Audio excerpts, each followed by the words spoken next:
ডিম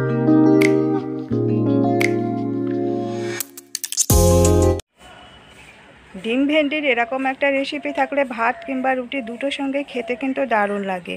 হ্যালো বন্ধুরা, cooking studio by me and my sister চ্যানেলে সবাইকে জানাই স্বাগত। ডিম ভেন্ডির এই রেসিপিটা তৈরি করার জন্য আমি এখানে 500 গ্রাম ভেন্ডি নিয়েছি। ভেন্ডিগুলোকে গোটা পরিষ্কার করে ধুয়ে নিয়েছি। এখন এই ভেন্ডিগুলোকে কেটে টুকরো করে দেব। ভেন্ডিগুলোকে আমি এরকম টুকরো করে কেটে নিয়েছি। আপনারা চাইলে এর থেকে আরও ছোটো ছোটো টুকরো করতে পারেন। এখন গ্যাসে একটা কড়াই বসিয়ে একটু সর্ষের তেল দিয়ে দিলাম।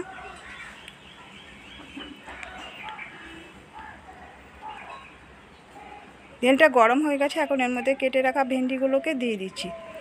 একটু খুঁটি দিয়ে নাড়াচাড়া করে 2-4 মিনিট এটাকে ভাজা করে নেব।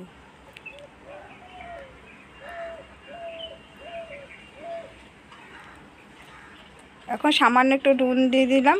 আমি পরে আবার নুন অ্যাড করব, সেই জন্য এখন অল্প একটু নুন দিয়ে ভেন্ডিগুলোকে ভাজা করে নিচ্ছি। আর ভেন্ডিগুলোকে ভাজা করার সময় ঢাকা দেবো না, এমনি ভাজা করে নেব। এখন ভেন্ডিটা ভাজা হয়ে গেছে, এখন আমি ঢেলে নিচ্ছি। ওই কড়াইয়ের মধ্যে আরও একটু তেল অ্যাড করছি। তেলটা গরম হয়ে গেছে। এখন এর মধ্যে দিয়ে দিচ্ছি এটা বড় সাইজের পেঁয়াজ কুচানো। পেঁয়াজটাকে প্রথমে একটু ভাজা করে নিচ্ছি। পেঁয়াজটা একটু লালচে রঙ করে ভাজা হয়ে গেছে। এর মধ্যে দিয়ে দিলাম 1/4 টিস্পুন আদা বাটা আর 1/4 টিস্পুন রসুন বাটা। আদা রসুন বাটাটাকে একটু নাড়াচাড়া করে এর সঙ্গে ভাজা করে নিচ্ছি। আর দিয়ে দিলাম একটা মিডিয়াম সাইজের টমেটো। টমেটোটাকে একটু লম্বা লম্বা করে আর পাতলা করে কেটে নিয়েছিলাম। টমেটোটাকে পেঁয়াজ আদা রসুনের সঙ্গে একসঙ্গে একটু ভাজা করে নেব। আর এর মধ্যে দিয়ে দিচ্ছি আবার স্বাদমতো নুন। হলুদের গুঁড়ো দিয়ে দিলাম 1/4 টিস্পুন। লঙ্কার গুঁড়ো দিয়ে দিচ্ছি 1/2 চা চামচ। ধনের গুঁড়ো দিয়ে দিলাম 1/4 টিস্পুন আর জিরের গুঁড়ো 1/4 টিস্পুন। সব মশলাগুলোকে দিয়ে একটু নাড়াচাড়া করে কষিয়ে নিচ্ছি। সামান্য একটু জল দিয়ে দিচ্ছি, দিয়ে মশলাগুলোকে একটু কষিয়ে নেব। মশলাটা কষানো হয়ে গেছে। এখন এর মধ্যে একটা ভেঙে রাখা ডিম দিয়ে দিচ্ছি।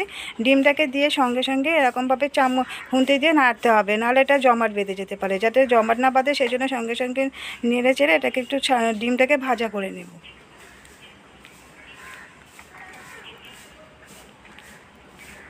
এখন যে ভেন্ডিগুলোকে কেটে ভেজে তুলে রেখেছিলাম সেই ভেজে রাখা ভেন্ডিগুলোকে দিয়ে দিচ্ছি। দিয়ে একটু নাড়াচাড়া করে মিশিয়ে দিচ্ছি মশলার সঙ্গে।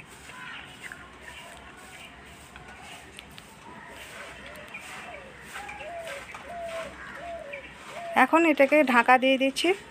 আর গ্যাসের ফ্লেমটা লোতে রাখা আছে। 2-4 মিনিট পরে ঢাকাটাকে খুলে একবার নেড়ে দিচ্ছি।